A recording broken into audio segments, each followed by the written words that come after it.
Ayan na yung pagkain mo, sugar, ah. Mauna kain para hindi makikipaghabulan sa labas, ah.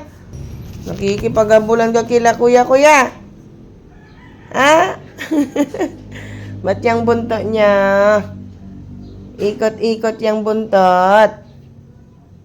Ah? Good morning po. Kakain na po si Sugar. Kasi pag pinapakain yung mga kuya at ate, nakikipaghabulan po siya. Ah. Talon na, talon. Talon na. Ben, ba't nagdidilim ang camera ko? Ba't ganun? Alay ka na. Ito na. Opo! Ganyan. Opo muna. Po. Hintay ka lang. Yan, maghintay ah. Wag mo na kain. Pag sinabi mami na go na, go na. No muna ah. Wag mo na. Sit muna. Niloloko ko. Ayan na, kain na nga. Ay, hindi tinanggal yung kwintas niya. Oh, may kwintas si Sugar. Ginawa ni ate-ate. Ni Aling maliit. Kain ka na. Butsyog.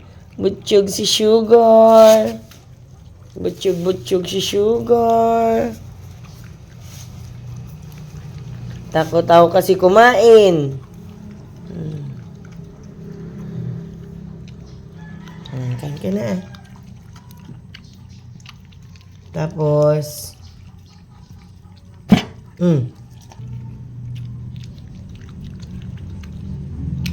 Ayan po, baboy na. Baboy na si Sugar. Huwag mo na kainin mama yung andyan sa...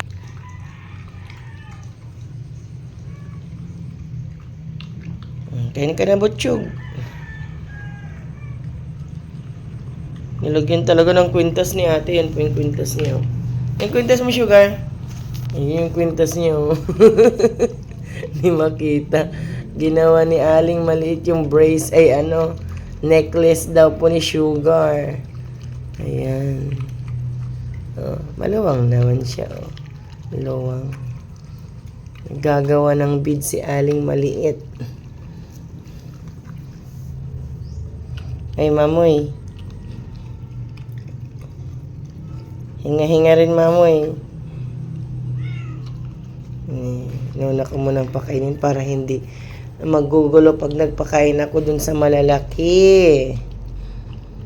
Mauna muna si mamoy.